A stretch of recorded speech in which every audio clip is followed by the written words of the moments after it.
Hey everybody, welcome to Geeksvana Live. I hope you are extremely well. We're getting lots of lovely sunshine here in the UK, so we've been out flying our drones in all sorts of fun places, as you would have been seeing on the channel recently as well. It's awesome. It's been a very nice, warm, sunny period recently. We did have a little bit of rain in the middle there, but it's good. Now you're going to notice if you're watching live, and if you're watching the replay here, this won't help you at all. But if you're watching live, you will notice that there is a new thing on the live chat which calls like top fans, and it ranks you, and whoever sends super chats or asks the most questions or comments, etc., it gives you XP points, the XP is useless, it does nothing, but it also basically ranks you. I have gone to the ends of the earth through YouTube support to try and turn that off for my channel, because it's just not really the style that we work on. I think it's kind of supposed to be like almost like a Twitch hype thing. If anybody watches Twitch channels, you can hype things and give bits and all sorts of different things, but that's obviously for like gaming and that kind of thing. I see a lot of sense for that, but it's useless for a drone channel. You as a viewer can actually opt out of it if you don't want to see that kind of thing, and it's in the settings somewhere. If you Google turn off top fans on live chat. Now, top fans, get that right. Don't mix any other words in there. Top fans, turn off top fans. Yeah, then basically you can turn that off for yourself. But unfortunately, we can't turn it off this end yet. But I know a lot of creators who are asking about it. So hopefully that should change. Now, we've got Graham coming in to join us this evening. It's a quick Q&A live stream. We'll probably be live for about half an hour, 40 minutes. I want to try and keep these Q&As quite punchy and quick, but also so we can get out and back out there and enjoy the evening sunshine, because I'm most definitely going down the pub after this. And here he is. How are you, sir? I am loving the sun. I am a sun lover. I'm loving the sun. I went out and bought a new shirt. Yes. Well, it's a little bit fishy, or am I just a little coy? Very good. Very good, sir. I have missed your puns in the time that we've both been busy and off air and things. And Tazzy actually did say, get your tickets here. Bet's been taken for the OnlyFans shirt of the week. So yes, we'll have to see who won that particular bet. But yeah, it's fantastic out there, isn't it? It really does change the mood and the. It really does. It's amazing, and obviously flying conditions change as well. And yeah. It's the other weekend I was flying, as we're talking before, I was flying a security job, and it was that weekend when it was wet. It was horrible, but yeah, we got it done. Indeed. Right, we're going to come to your questions. If you have a question in the live chat, please tag @Geeksvana so I can actually see how it works. Amok Time Flies is saying he actually quite likes that shirt. Where is it from? Do we get to know where it came from? I don't know. It's a shop. Is the supply chain protected? They just appear. Mrs. Degg is very kind. Very good. We like that. Thank you very much, Mr. and Mrs. Adventure, for sending a gifted membership, which I think YouTube actually gives that out. There you go. GEE has received the gifted membership. Thank you very much for gifting that. I really do appreciate it. If you are a channel member, or as with Guy, who's now become one, you see that we're actually posting something on the members page every day for 365 days. We're a few weeks into that, so there's tons of content to go back and watch, behind the scenes, even just sharing other members' videos, posts, opinion, all sorts of stuff on there basically, and lots of videos as well, including the one that we put up yesterday. And in fact, I've recorded a video just before this show, which is being put up just after this show finishes as well. So, but thank you very much for gifting that. I really do appreciate it. But we're going to jump straight in. The first one is actually a talking point. And this is actually something surrounding Drone Assist, Altitude Angel.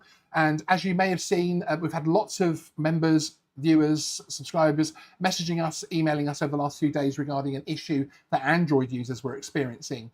Now, the good news is that actually, even since our original post on our timeline on the community tab earlier today, that it's actually moved forward, and they've actually identified and resolved the issue, and an app update was being released shortly. I believe it's even there now on the Google Play Store to restore the full functionality.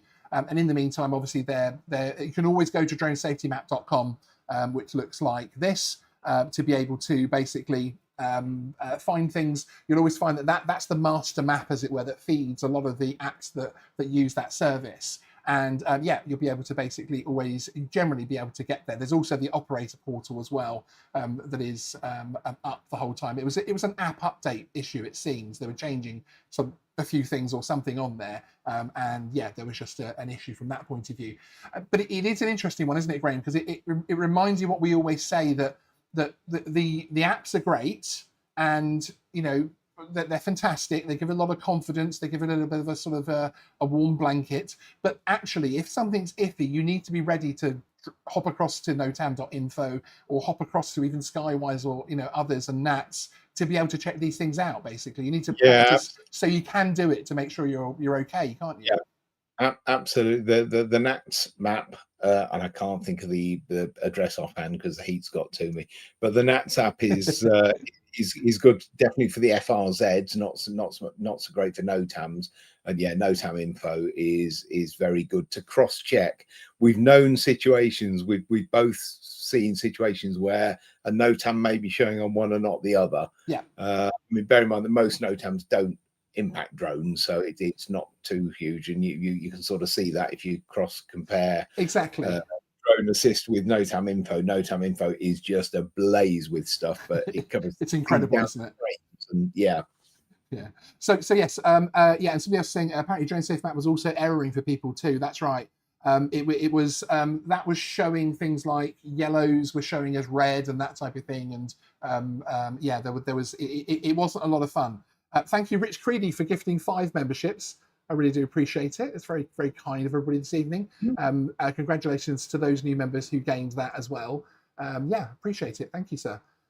Really, really generous of you. But one of the things that it struck me about with the Altitude Angel issue as well is actually, as I put in my post on the community tab earlier, the gratitude that I have towards Altitude Angel from the fact that they've kept this service up. The basics of it have all been free of charge. You don't even actually need to sign in a world of things, everything being monetized, and there is a monetization aspect to the app for commercial operators and also for gaining permission within FRZs.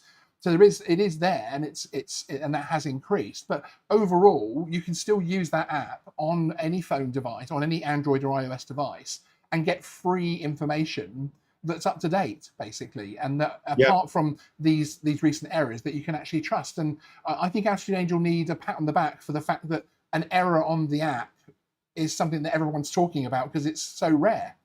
Yeah, it is. It's very unusual. And you think some of the other apps, UAV Forecast, is that one paid now? I think it's completely paid now. Yeah. So it's off my phone. I mean, I never really used it much anyway. It was more a giggle than anything. But it's the information isn't half as useful as we get from Drone Assist, because I can look in the sky and see the weather.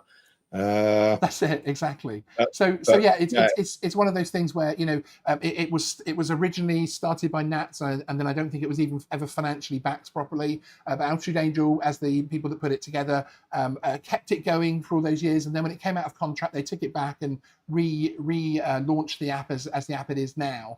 And all that time, as I say, they've kept it open and free. Not even having to sign in to be able to gain all of that information, basically. So yeah, just a big shout out to them from the point of view that they keep doing that, basically, which is just it's awesome. And I think we need more companies like Altitude Angel in the lower airspace, because I almost guarantee that there are going to be a lot of other people who are going to want to monetize it, shall we say? Yeah, absolutely. Don't stop doing what you're doing, guys. Indeed, exactly. Okay, so question 1 from our preloaded questions, and this is Area of Intense Aerial Activity, or AIAA. Can you please explain in simple terms what they are, and can I fly my drone there? Well, this, as very topically, is actually the drone safety map, and it is working for this particular example today. And you can see these yellow areas here, which are large areas. Obviously, you're going to get these around the Norfolk area, etc. There's a lot of RAF activity, that type of thing. As you click on it, it kind of comes up and looks a bit like a triple SI, but it has these 4 letters here, which is the area of intense aerial activity. And basically, it's warning you that there's a lot of aircraft, military aircraft that are going to be flying in the area. A lot of them are going to be flying low. Sometimes you'll often find extra ones that will be on here that will talk about things like aircraft flying without their lights on, which is the military training and that type of thing. You tend to get a reason up here. This one's training, and then obviously information on times, that type of thing at the bottom here as well. Now, it doesn't stop you flying your drone, of course, as so many things on this kind of thing doesn't it, Graham? It's sort of, it sounds very scary, but it's just telling you, keep an eye out, basically. It's a warning. I mean, there may also be high energy maneuvers, so essentially that's fast or rapid changes of direction. Absolutely. And of course, you've got access to the low level flying cell that the RAF have got. That yes. We've done. You've certainly covered on the channel before, so the number's on there somewhere. Perhaps we can. Yes, there is an RAF interview on the channel which talks about the free telephone number. And actually, it was interesting within that interview. Not only if you call the free telephone number, they want to hear from you. Is the first thing I'll say. You don't ring up and get someone, oh, what do you want, drone pilot? It's there for drone pilots to tell the RAF that you're flying your drone in an area that you feel might come across one of their aircraft potentially. And it's a free phone number, and it does get passed on to crew that are flying in the area, which is so important. Yeah. And actually, one of the things that really surprised me, which is why I love interviewing people like the RAF, etc., is Rebecca Rowlands, who was the commander who was the drone liaison commander at that time. She confirmed that actually, if your flight is flagged on and actually posted on Drone Assist, that RAF pilots are now starting to check Drone Assist before they fly. It isn't a mandatory part of their checklist, but more and more of them are doing it, and it's something that's actually being recommended to them by the hierarchy, by safety, etc. So it's interesting that actually, if you call the free phone number and you do happen to want to sign in and sign up to the bit where you can post your flight, and actually posting the flight might actually give you even more visibility. I think that's really interesting, isn't it? That it's it surprised me. I went to a talk by the guy who headed it up a few years ago, and the RAF in some of these low flying training areas, they have a scheme with horse riders locally to encourage horse riders to wear high vis, because they're then fairly easy to spot out in the countryside, and the helicopters will try and avoid them if they can. They don't want to spook the horses and have people injured. And they suggested that actually, if you were in the corner of a field flying a drone and you wore high vis, they would see you. They would see you weren't on a horse, and if they knew there was a drone potentially in the area, they would get an idea that you are probably that person flying and could maneuver away, or at least be keeping a lookout. Yeah, no, exactly. It's probably one of the only times you'd want to be wearing a high vis in the middle of nowhere, is when you're flying your drone in one of those training areas. Yes, exactly. No, indeed. And it's just try not to be intimidated, particularly when it comes to things like the AIAAs and the RAF and even SSSIs, which we are going to talk about in a couple of minutes as well. From the point of view that it isn't automatically illegal, the information is actually there to ensure you can fly as much as you possibly can in those areas. And the airspace is open and free for all to use. Yeah. And you'll find that the RAF are just as passionate about keeping the airspace open and free. They love you flying. They love you flying. You know, you might be the pilot of the future. In fact, I know an awful lot of drone pilots in the industry are pilots of the past. So it's it's a two-way street, that one, isn't it? Pilot to drone pilot. That's it, exactly. Okay, checking the chat for questions. Mr. and Mrs. Avenger asking if it's too late. No, anybody wants to ask a question, do tag us in the chat because it makes it easier for me to see it. But certainly, it isn't too late. So if it's not too late to ask a question, if anyone's been to Spain recently, is it only Spain? Is it only certain areas, urban areas of privacy or something, that require 5 days advance notification? Yes, and this is something that I explain in my EU One Link video, from the point of view that you have this wonderful PR marketing thing in EASA of it's the same drone rules wherever you fly. So if you fly in France, or if you fly in Spain, or if you fly in Monaco, it's the same. And I can guarantee you take off on the high street of Monaco with the Mini 3, and you'll have police on you in about 10 seconds, frankly. But yes, it's actually one of those things that we always say on Geeksvana, that you'll find that different regions of France, even certainly different regions of Spain, will have different things that they expect for instance, you don't need public liability insurance to fly A1, A3 with a sub 250 gram drone. However, it's expected. It's interesting, that, isn't it? I always love that when it's no, it's not a legal requirement, but it's expected. So actually, if you are confronted by a police officer, they're going to actually want to know why you don't have insurance, and they're going to mistrust you, despite the fact that it isn't law. It's incredible, isn't it? And I guess in these places you also get some areas are more sensitive than others, and you won't necessarily recognize that. You know, it's like here out in some rural areas, if there's been a lot of thefts, they can be really sensitive about drones going up because of people trying to spot what equipment's there or what. No, exactly. But in that video, and you're doing exactly the right thing from the point. Sorry, I said Mr. and Mrs. Adventure, Mr. and Miss Adventure. Sorry, marrying you off too early there. I apologise. One of our channel members. But it's very much worth checking on local expectations. I don't want to call it legislation because sometimes it is additional legislation, but often it's just expectations. Some parts of Greece will expect you to pop into the local police station before you fly a drone as a tourist. It's worth researching, but it sounds like you're doing that, which is excellent. And that's not in the EASA regs, is it?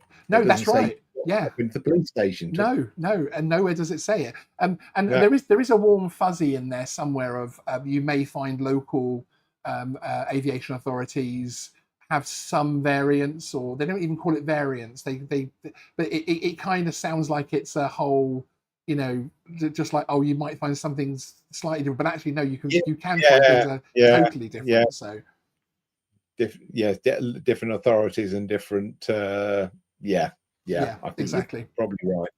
No, exactly. But a really great question to ask there for sure. Okay, our next question in terms of the preloaded questions. Here we go. So, site of special scientific interest. So we've gone from AIAA to SSSI, triple SI. And basically we're getting a lot of questions on this lately, and I've actually got a new short explainer video coming, so we're not going to delve too heavily into it today. It's going to be a 5-minute video. Our last triple SI video was a live stream from me and Graham. It was a deep dive for anyone that wants a deep dive on the topic, but it was about an hour talking about triple SIs, which I can understand. You know, Graham, some people don't want to listen to us talking about triple SIs for an hour. You've got to commit to that one. It's shocking, isn't it, though, that people don't just want to listen to us on that one. But there we go, for an entire hour of their lives. So I've got a 5-minute explainer coming up that's really just exactly what you need to know. But the things I want to stress about triple SIs is that it's not illegal to fly in a triple SI automatically.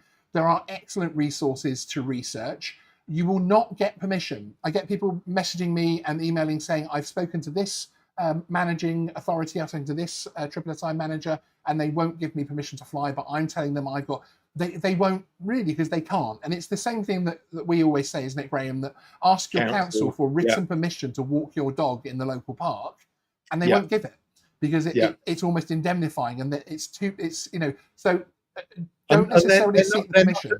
They're not a licensed aerodrome. They're not an FRZ. They're not part of the aviation community. They're outside it. They do stuff that is really nothing to do with drones. It's just really that drones could be a potential disturbance to some wildlife. That's it. And the long and the short of it is, it's illegal to disturb wildlife. So an SSSI sort of gives you a guide as to whether or not you may be walking into that territory. That's it. And then you can mitigate to affect that positively or negatively. That's it. I'm trying to find a triple SI to show just how easy it is to anywhere on the northeast coast. Northeast coast. I'm now finding lots and lots of AIAAs, which we don't have a shortened version. Go to Bamborough. I'm going up the coast here. Is this one? It's just in a weird shape at the moment. You need to zoom in a bit more. Maybe. Yeah. Okay. Anyway, when you do find them on Drone Assist, etc. Yes, good, South Coast. Good point, Amok. It's very simple. You're able to basically click on it. It and says obviously it's a triple SI, and then you're able to click on the link, which will take you across to all of the information, including the citation. And the citation is actually the really important part, because that's the bit that will tell you railway hazards. Well done, Sean.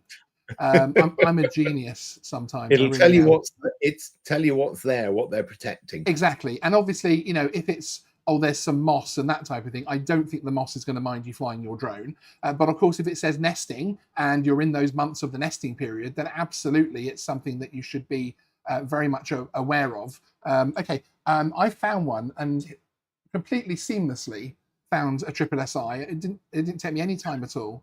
Uh, so here's the Brighton to New Haven Cliffs one. I went from the north of the country to the south. And as it says here, it's a triple SI, so it might raise additional concerns in terms of it. So then you can click on here to find out more about the triple SI, obviously agreeing to their cookies. And it's really simple. This is one click I've got here, and now I can click here for the view citation, and it will tell me here for the reasons. This coastal site comprises the length of the chalk, excellent. Although the main interest of the site is geological, some rare and uncommon plants grow both at the cliff face. So it's giving me lots of information. Now, it's always, don't just stop at the first thing, because it could then say, also there's a rare seal that comes to visit here between, June the 5th and June the 25th. The seal has got a timeshare in the area. So it's still important to read through. But this one is a very good example of actually, this does just sound like geological and plant life. So as long as you're taking a flight path where you're not going to have to come down and land on the moss or the plant life or anything, then you're going to be absolutely fine, basically. So there isn't a reason there to be intimidated by it. But that just shows you how quickly, from clicking on this triple SI bit here on Drone Safety Map, also on Drone Scene have this. Drone Scene actually had their triple SI layer before the Altitude Angel version, I believe, as well. So yes, and in actual fact, one of the things that Drone Scene has, which is quite good, is they also have the local authority click as well with the FOIAs they sent in terms of local council permissions, bylaws and that type of thing, which is really interesting actually, as far as I'm concerned. So yeah, so as I say, there's a triple SI video coming up on a 5-minute explainer. But for all the people that have been asking recently, because of course it is summer, the sun's out, everyone's getting out, they are checking their apps, which is amazing. They're clicking on it and of course getting a little bit intimidated by the triple SI and the AAIAA. And actually those are two areas that sound intimidating, but that really doesn't stop you flying, basically, as long as you assess things at every stage in the correct possible way. This is a very specific question. He did tag me. Dan the Drone Man and Geeksvana are we good for Saturday? So yes, I'll be meeting up with those guys to go flying. It's a very specific question, isn't it? Don't you think, for the channel? And not one I can answer. They say to niche down on YouTube, so I am niching, aren't I? You are. You are. And Michaela's referencing Dan the Drone Man. Oh yes, yeah. So yes, so Steel City FPV had a video taken down after flying a triple SI Peak District without permission. They wanted 1400 minimum to allow the flight to take place. There are issues around, not necessarily, and this is actually not necessarily a triple SI type thing. It's more the owner of the location. So if you go to, for instance, Waverley Abbey, and you want to use that in a documentary, or actually a documentary might be okay, but you want to use it in a drama. I want to dress it up, I'm going to take some props with me, and I'm going to have King Arthur walking out of there. Completely idiotic references, by the way, for Waverley Abbey. I'm going to be triggering lots of historians with that. And of course, they do have rights in terms of commercial rights from that point of view, so it can get a bit sticky. But yes, I'm actually looking into this on another issue which has come up recently in terms of that. But it's the same as the river authority will think that they can charge you for flying and recording parts of the river and that type of thing when they can't. It's very, very difficult when you get into that kind of thing. But if you do ever have an issue like that, throw me an email and I'll help you wherever I possibly can. Michaela, I could not possibly comment on that particular comment that's there, frankly. So, and before we move on, CJ Drone Photography, member for 23 months. Thank you for being such a long-term supporter. I appreciate it. And you're very welcome, Hamtech Radio Scanner. Thank you for your kind feedback. I appreciate it. And how much time flies? Here we go. They're coming in now. Okay, time to do this. Proud member Uermis is for 24 months. Thank you. I'm really enjoying the member 365, the posting for an entire year. I really feel like I'm connecting with the audience on that sense as well. And thank you, Mr. and Miss Adventure, for another gifted membership, which has gone to Mix Banner. one of our other regular viewers, actually, so, or rather long-term viewers. I don't want to say how many of our videos they watch, just in case they don't, frankly. Okay, next question. Shut up, Sean. This is a really simple one, isn't it? I love the questions when it's mostly white and there's just a few words in the middle. I love those kind of questions. So how does the yes or no? How does the DJI unbinding support changes impact me? Well, basically, essentially what DJI have said here is that they are going to change things up a little bit, whereas they're only going to be unbinding for people that are the registered account on the drone. So this will impact you mainly if you are buying a secondhand drone. And I think it's now becoming important to make sure that you check the drone is unbound before you buy a secondhand drone, basically. Personally, if I was to buy a secondhand drone at the moment, I would actually set it up beforehand so they're aware, but I would ask them if they don't mind if I actually sign in before I leave. I'll pay them first, etc., so I can't sign in and then refuse to sign out. But pay, etc. But actually, just before I leave, do you mind if I sign in, just to make sure there's no problems with me doing that? And then if it is an honest mistake or whatever it may be, then at least they can rectify it there and then, can't they? Yeah, and I think to be fair, it's probably best as an in-person purchase, isn't it? Too many things can happen in the post. Too many things can get dropped and damaged, and it leaves question marks. So yeah, I'd do it on the. In fact, I always have. I bought a couple of drones secondhand, and I've sold drones secondhand. Always done it person to person. Yes, absolutely. I completely agree with that. The whole sending thing, a drone it's tempting, and I understand that. But we had someone come to us at DroneX who had the very nasty version of this, which is where he bought the drone and then the person actually said, "Yeah, I'll unbind it, another £150, please." Yeah. Now he bricked that drone out of principle and went and bought a new one. But obviously there are people out there that will do these things because they're everywhere, aren't they? There are some nasty people around, aren't there? There are, exactly. Now, regular viewers of the channel will see that we have recently been playing with the DJI M400.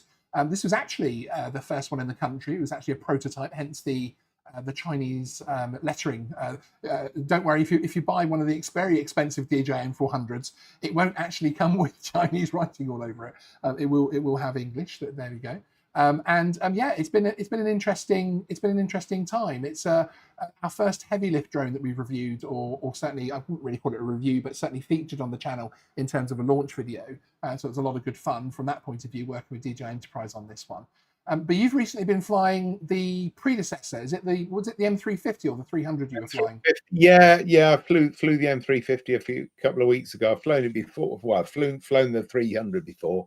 Was flying the 350. Very impressive beast. So this thing, I would love to have a go on. So yeah, possibly next year.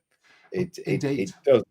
I think it can take 6 payloads, can't it? Seven payloads, 6 kilogram limit, and the battery is like who is it? I think it might have been El Smeghead who said it in the comments that the battery is similar to like the old VCR camera batteries of like the really big cameras, the sort of 1980s cameras. Absolutely incredible size battery to fix it in. It is. It's well, yeah, they've done some clever stuff on that thing. They really have. 59-minute flight time with the existing payload that you can see on there at the moment. And that's flying forward rather than obviously it takes more to hover. But it's got the terrain follow. It's got the boat takeoff system now as well, so it can take off and land on a boat without any kind of problems, which is really great. But also it has detection systems with the LiDAR on the front there. You see the big LiDAR dome all the way down to a power line. And it doesn't just detect them, it can follow the power lines. So when it's doing a power line inspection, it will actually follow the power lines itself. That you can give it the general location and it will go, oh, there's the power line. You go. And it goes up and down with the terrain and up and down with the, incredible. I was absolutely blown away, frankly. I was a bit of a fanboy for that filming for sure, because it was absolutely fantastic. So yes, and Mr. and Mrs. Adventure saying, if the Member 365 has you too tired once the year is up, can we push you for a Members 52 next year? Yeah, no, indeed, once a week. What I thought I might actually do, and it's similar to that, after the Member 365, I definitely need to post a lot more on there. Even like I've posted a picture this evening of something that happened with the Neo in the studio. And yeah, just little tidbits and stuff like that. But it's definitely going to become a thing where I post far more regularly, and smaller things and interesting behind the scenes stuff, etc. We've actually got the channel car coming up in terms of a full breakdown of that, because we've just had it all detailed and shiny, and it's all very nice. So before I get it dirty, I'm going to an abandoned quarry again this week. Before I get it dirty, I'm gonna try and film that, because you know what it can be like. I'll get to Thursday, I'll come out with the cameras to film the car video, and it's covered in crap again. But there we go. Yeah, it happens. It happens. Okay, so next question, because I just pressed on the tab for it actually to remove. So I press that button, and we go here. There we go. How to find out about temporary drone flight restrictions in advance. Really simple one here. A couple of ways, basically. You have obviously drone assist, and the drone safety maps will have them generally in blue before they turn red. But there's also another way of doing this, and this is actually courtesy of the CAA, frankly, and that is to register with Skywise. And this is definitely something that I would recommend. Now, it used to be an app, but they retired the app, and it's now just a website. So it's skywise.caa.co.uk. And it basically gives you all aviation notifications across every single category. And you can set up, as it says here, email notifications. So you can sign up here, and then you can click to basically find out updates on any particular area. And obviously one of those updates here is drones. I did actually tick balloons when I first did this. I can't remember why. And you know what? It's quite awesome getting the balloon updates through. I actually recommend it, because it's quite wacky, some of the things that they have to do and some of the problems they have, shall we say. But there's also spaceflight for the spaceflight geeks out there as well, etc. It's some interesting stuff comes in on that. You do have to give your details and sign up, and then obviously give them permission. But there is a very easy way of unsubscribing, both from the emails that come through. You can click unsubscribe on this page here, and also here you can give your email address in to unsubscribe as well. But I recommend this. Are you signed up to this, Graham? Yeah, and I think it was today or yesterday I got a few, and they come up, and you can see flight restriction, ASCOT, and you can generally see in the title the area it's in, and if it's not an area you're going to be in the next week or two, you just sort of scroll by or delete it. And then if there's something comes up in your area, just click on it and see what's going on.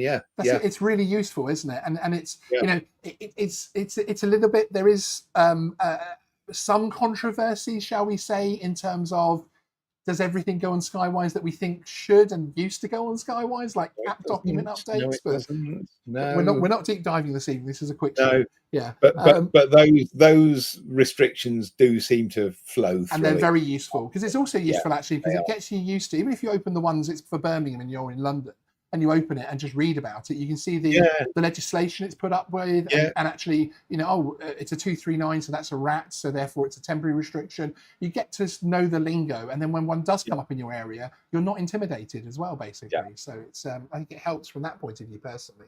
And an awful lot of them are around events you'll recognise, like Ascot or Epsom Derby or Troop in the Colour, whatever. Total sense, doesn't it? Yeah. And it makes sense, and you do, as you say, you start to get a feel for what you'll see for what sort of Royal events. Helicopter flights, where they put a huge tunnel up the entire country because King Charles is going somewhere.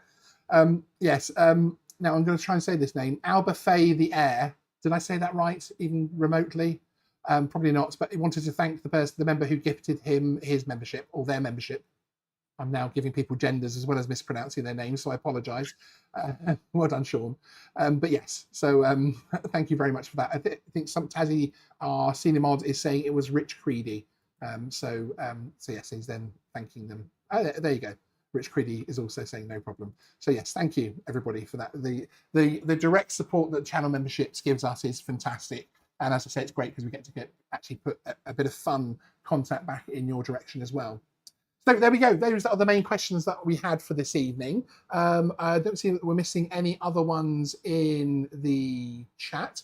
So we will head off and enjoy the rest of this beautiful early summer's evening. We will. Are you heading back out into the garden?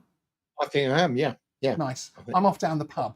But we are going to give Graham the traditional And we haven't been doing these as often recently, but it's still a tradition to give Graham, Mr. Degg, the last word.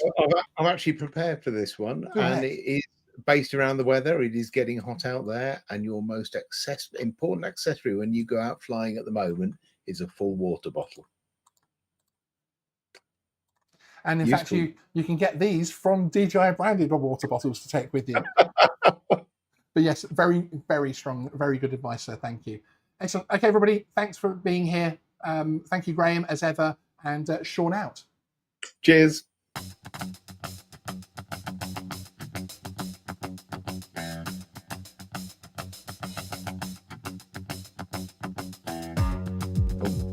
Where is he? I had to come back because we got a super chat. Thank you, Michaela, 199, one of our channel members.